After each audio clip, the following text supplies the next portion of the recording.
Study IQ IAS, अब तैयारी हुई affordable. New year, new gift, and the same old pursuit of excellence by India's space agency, ISRO. नमस्कार, hello and welcome. My name is Bhuvan Apoorv Jha और मैं स्वागत करता हूं आपका इस वीडियो में, जहां पे हम डिस्कस करेंगे इस नए साल की शुरुआत, जो इसरो हमें एक बड़ा सा तोहफा देगा और हम बनेंगे विश्व के ओनली द सेकंड नेशन, वो बस दूसरे नेशन हम बनेंगे जो स्पेस पोलारीमेट्री में अपना एक मिशन लॉन्च करने जा रहा है। Let's get started. Meanwhile, before I begin this discussion, for those of you who are appearing for the Civil Services Examination, आपके लिए दो संक्षिप्त में announcements. सबसे पहला, for those of you who are appearing for the prelims this year, Study IQ's Success in Prelims Plus program is now live. आप prelims oriented तैयारी में अगर पीछे रह गए हैं, this is your best chance to go ahead and connect with us as the batch is starting soon. 2 जनवरी को ही ये बैच शुरू हो जाएगा और इसलिए मेरी आपसे दरखास्त है, go right now, sign up for this. Sign up link आपको नीचे डिस्क्रिप्शन बॉक्स में मिल जाएगा। Use the code BA Live अगर आप मेरे साथ जुड़ना चाहते हैं और मोर इंपॉर्टेंटली अगर आप एक बड़ा सा डिस्काउंट चाहते हैं। साथ ही for those of you who are preparing long term, here is the GS foundation course, जो प्रीलिम्स से लेके इंटरव्यू तक का जो आपका रास्ता है वो आपको ईजी कर देगा। यहाँ पे obviously you will be a part of us, part of our program when you clear the prelims and come to New Delhi for your mains preparation, which is why I once again suggest कि इसके साथ connect कीजिए, use the code BA Live once again, as आप मेरे साथ जुड़ पाएंगे आपकी different subjects, environment, geography, disaster management, और मेरे यहाँ esteemed colleagues आपके लिए आपका care लेंगे for the other subjects.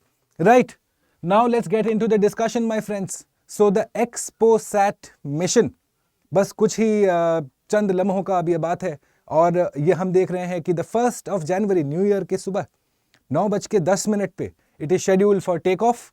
और इसके बाद हम ये क्या देख रहे हैं कि India will expand it's capabilities in the field of space field polarimetry. अगर आपको लग रहा है कि भाई ये क्या टर्म है, don't worry, give it a minute, हम आपको समझाएंगे कि स्पेस फील्ड पोलारीमेट्री एक ईजी कॉन्सेप्ट है, समझने में ज्यादा टाइम नहीं लगेगा आपको। अब देखिए, जैसे मैंने आपको कहा था, we will become only the second country in the entire globe, only after United States of America, जिन्होंने लॉन्च किया था imaging X-ray polarimetry explorer IXPE। 2021 में ये लॉन्च हुआ था और 2023 में भारतवर्ष अपना प्रोजेक्ट एक्सपोसैट भेजने वाला है। अब किस पे भेजेगा? Will it be PSLV या GSLV और LMV? Well, it is going to be on ISRO's trusted workhorse, जिसे हम कहते हैं। और इसी के साथ आई कैन इन्फॉर्म यू कि this particular project will launch on the 1 January PSLV के ऊपर 9:10। आप और हम दोनों देखेंगे इस प्रोग्राम को। मीनवाइल अगर आगे मैं आपको लेके चलूं तो इसका एग्जैक्टली पॉइंट क्या है, थोड़े फैक्ट्स हम देखते हैं, फिर उसके बाद हम पूरा कॉन्सेप्ट समझेंगे। तो लेट्स लुक एट इट। ये जाके स्टडी करेगा the 50 brightest known sources of light in the universe. तो लाइट ऑब्वियसली हमारे यूनिवर्स में काफी चीजों से आता है, it's not just the sun. For example active galactic nuclei से आपके लाइट्स आ सकते हैं। फॉर एग्जांपल एक्सोप्लैनेट्स से आपके लाइट्स हम इन्फर कर सकते हैं। पर लाइट का कौन सा कंपोनेंट ये देखेगा? तो मोर इंपॉर्टेंटली हम देखेंगे कि ये पूरा जो है एक्स-रे का स्टडी के लिए किया जा रहा है। इसके पहले अगर हम स्पेस ऑब्जर्वेशन सैटेलाइट की बात करें इंडिया के परिप्रेक्ष्य में, सो यू विल फाइंड कि इसके पहले हमने भेजा है फॉर एग्जांपल एस्ट्रोसैट, करेक्ट? ये गया था 2015 में and this was to study X-ray plus UV band of light. उसके बाद अभी हाल फिलहाल में हम और आप दोनों ने देखा कैसे इसरो का आदित्य L1 मिशन लैग्रांजे 1 पॉइंट पे जाके सन को स्टडी करने के लिए भेजा गया। और अब ये तीसरा ऐसा सैटेलाइट है जो कि स्पेस ऑब्जर्वेशन में इसरो भेजेगा। Okay, so you are looking at studying pulsars, black holes, active galactic nuclei, neutron stars, all of those sources जो कि लाइट एमिट करते हैं। और हम देखेंगे कि ये लो अर्थ ऑर्बिट में स्टेशन किया जाएगा। लो अर्थ ऑर्बिट का कॉन्सेप्ट क्या है फ्रेंड्स? एसेंशियली इस ऑर्बिट में आपका पीरियड ऑफ ऑर्बिटल जो है, ऑर्बिटल पीरियड जो है, correct, that is close to around 128 minutes. अर्थात एक दिन में आप रफली 11.5 बार अर्थ का आप ऑर्बिट कर सकते हो। You can go around the earth. Okay, now what you find is that no human space flights other than the lunar missions of the Apollo program, सिर्फ अपोलो को छोड़ के बाकी सारे के सारे जो हैं वो लो अर्थ ऑर्बिट तक ही सीमित रहे हैं। इसी में हमारा भी हम अपना एक्सपोसैट सैटेलाइट भेज रहे हैं। Now the life time of this is 5 years, 5 साल तक ये ऑपरेशनल रहेगा, ऑब्जर्व करेगा स्पेस में। क्या ऑब्जर्व करेगा? ये सारे, और एग्जैक्टली ये सारे ऑब्जर्व करके क्या दिखेगा, अब ये समझने की बारी है। तो अब हम आगे पढ़ते हैं। क्या है स्पेस फील्ड पोलरिमेट्री? गाइस, हम बहुत सिंपल से समझते हैं। लाइट जो है वो एक वेव है। वेव है मतलब ये विगल कर रहा है, करेक्ट? ये ऐसे आ रहा है। तो अब अगर आप स्पेस फील्ड पोलरिमेट्री का यूज करते हो, ऐसा समझिए कि आपके पास एक स्पेशल ग्लासेस है। आप लाइट के विगल करने, ईदर ऊपर नीचे या साइडवर्ड्स, जैसा भी हो, वो सारे लाइट को आप आइसोलेट करके और इंपॉर्टेंटली आप क्लोजली समझ पाओगे। अब ये इंपॉर्टेंट क्यों है? क्या समझना चाहते हैं हम इससे? We will understand that, but the point is that space field polarimetry allows me to study light in the universe in a much more intricate, in a much more specific manner. Okay, so let's look at it. Space is full of light coming from stars, planets and other sources. ठीक है, जैसे मैंने आपको बताया, आपके pulsars हैं, neutron stars हैं, active galactic nuclei है, वो सारे के सारे some form of light emit कर रहे हैं। और इस स्पेस फील्ड पोलरिमेट्री के थ्रू हम जाके इस लाइट को स्टडी करेंगे। और जैसे मैंने आपको कहा, think of the light as wiggling up और साइड टू साइड। इतने सारे सोर्सेस से इतना सारा लाइट आ रहा है, कुछ ऐसे आ रहे, कुछ ऐसे आ रहे। कैसे आप आइसोलेट करोगे कि कौन सा लाइट कहां से आ रहा है? तो स्पेस फील्ड पोलरिमेट्री वो एक चश्मा है जो हमें अलाउ करेगा कि हम किस तरह का लाइट है, किस तरह का सीक्वेंस है, किस तरह का पैटर्न है, वो हम और डीपली स्टडी कर पाएंगे। Okay, so this helps out figure out the direction in which the light waves are wiggling. कहां से आ रहा, किस तरीके से आ रहा, is more important than just knowing कि लाइट आ रहा है। Now once we understand this, अब हम देखते हैं एक्सपोसैट के पेलोड्स। पेलोड्स अर्थात कि eventually what is the scientific instruments aboard this spaceship. So what you find is two important space payloads are going aboard the XPOSat. Number one is my Pollux space payload and number two is my XPET space payload. अब हम दोनों को थोड़ा closely समझते हैं, किसने कौन सा डेवलप किया, क्या पर्पस से डेवलप किया। Let's go forward and understand about my Pollux payload first. जैसे मैंने आपको कहा, it is an X-ray polarimeter and this will allow me to study the light in the energy band of 8 to 30 keV. Different frequency, different wavelengths, different intensity आपको isolate करना है। इसके लिए ये पेलोड हमारा इस बैंड को स्टडी करने में यूजफुल होगा। Now what is it going to do? For the first time ever आप देख रहे हैं कि the degree and the angle of polarization in the medium X-ray range, ये हमें स्टडी करने को इनेबल करेगा। मतलब क्या है? Once again you are looking at studying the light much more minutely, much more deeply. Okay, दो इंस्टीट्यूशंस इसके डेवलपमेंट में उनका बहुत बड़ा योगदान रहा है।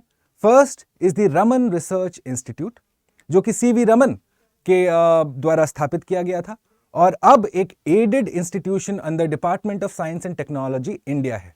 Okay, so this is an aided institute, whereas the other organization is the UR Rao Satellite Center, which is again located in Bengaluru, और ये इसरो का एक पार्टनर ऑर्गेनाइजेशन, इसरो का ही एक ऑर्गेनाइजेशन है। इन दोनों ने मिलकर हमारा पोलिक्स पेलोड डिजाइन किया है। मोर इंपॉर्टेंटली आपको क्या देखना है, किस एनर्जी बैंड में ये लाइट को स्टडी करेंगे। Now my second payload, the X spect payload, the X ray spectroscopy and timing payload, ये एक दूसरे एनर्जी बैंड को स्टडी करेगा। करेक्ट, पहला वाला था 8 to 30, ये वाला है 0.8 to 15 keV। So once again what you find is कि लाइट के स्पेक्ट्रम को आप कवर करने की चेष्टा कर रहे हो, कोशिश कर रहे हो। Once we go forward now, अब हम देखते हैं कि एग्जैक्टली हम क्या सीखेंगे इस प्रोजेक्ट से। चलिए, हमने देख लिया कि हम पढ़ेंगे क्या, पर अपितु एंड में what is it that we hope to learn. So first we have to understand that we will learn more intricately, more deeply about black holes. Black hole जिससे कि लाइट एस्केप नहीं कर सकता, जो लाइट को भी trap करने की क्षमता रखता है। Okay, so what we find is that as matter falls into a black hole, it emits X-rays. Going back to the discussion guys, हमने आपको अभी बताया that the entire point of the XPoSat exercise is कि हम X-rays को और deeply समझना है। तो मतलब वो सारे प्रोसेसेस जो स्पेस में हो रहे हैं जिससे कि एक्सरेज एमिट हो रही हैं, वो हमें ट्रैप करना है, पढ़ना है, उनको समझना है। सबसे पहला ब्लैक होल्स, सबसे दूसरा next one the origin of the universe. अब आप देखिए, आपके गैलेक्सी क्लस्टर्स में हॉट गैसेस होते हैं और ये हॉट गैसेस भी एक्सरेज एमिट करती हैं। वंस अगेन आपके जो पेलोड्स हैं ये एक्सरे को ट्रैप करेंगे।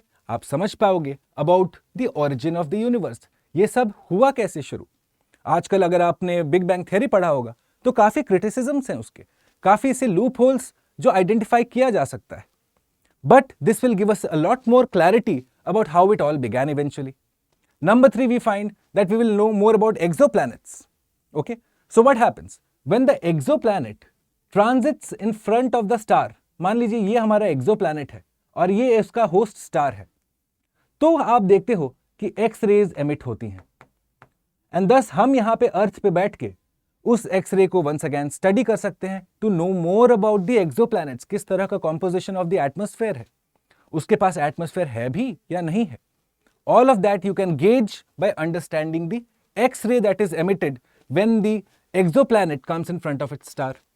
Okay? जैसे आप देखिए, आप जब एक्सरे कराने जाते हैं तो एक्सरे, ये रहा एक्सरे मशीन, यहां पे रहा आपका हाथ, इवेंचुअली एक इमेज डेवलप होता है। सेम वे आप देखते हैं कि आपका जब सन यहां पे है, आपका प्लैनेट एक्सोप्लैनेट यहां पे है, तो यहां पे भी एक इमेज डेवलप होगा। So this will give us a lot more clarity about what the exoplanet is. Just like एक स्कैन हमें बताएगा कि हमारे हाथ या पैर में क्या प्रॉब्लम है। Okay? You are also looking at solar activity, more specifically solar flares. अभी आपने न्यूज में बहुत सुना होगा, सोलर फ्लेयर्स के चलते हमारे कम्युनिकेशन सिस्टम्स डाउन हो जाते हैं, काफी सारे problems on the earth that people face. Correct? तो once again what you find is because of the XPoSat mission you are going to find out more about how solar flares exactly function. Okay, क्यों again? क्योंकि जो nature of emission हो रहा है solar flare से वो x ray wavelength में भी जा रहा है। Do you realize the gravity, the magnitude of the problems that we can possibly solve if this mission and when this mission finally goes successful? Okay, mark your calendars by the way, January the 1st सुबह 9:10 के आसपास you will go ahead and check out this entire launch sequence on the PSLV. Right my friends? So before I go ahead and wrap this up very quickly, this one question that I have for you. क्यों? क्योंकि obviously हम focus करते हैं outcome based learning के ऊपर। तो go ahead and answer this for me and leave your answers in the comment box. Aditya L1 mission, Astrosat, Exposat. Which of the above is part of India's space-based observatory system? Okay? अगर आपने closely ये lecture follow किया होगा तो ये सवाल answer करने में ज़्यादा दुविधा नहीं होगी आपको। Okay, my friends? So that brings us to the end and the conclusion of this very short presentation. If you want to access the PDF, अगर आपको PDF दरकार है इस particular presentation की, तो मैं आपके लिए ये छोड़ दूंगा मेरे Telegram चैनल पे जिसका नाम है भुवन स्टडी IQ। अगर आपको कोई डाउट हो, कोई पर्सनल फीडबैक हो, bouquets and brickbats both are welcome, then you can go ahead and connect with me on my Instagram channel that also goes by the same name, Bhuvan Study IQ. Till I see you tomorrow afternoon in another video at 1:30 p.m. This is Bhuvan signing off for Study IQ IAS. Thanks for watching. Bye. Study IQ IAS, अब तैयारी हुई affordable.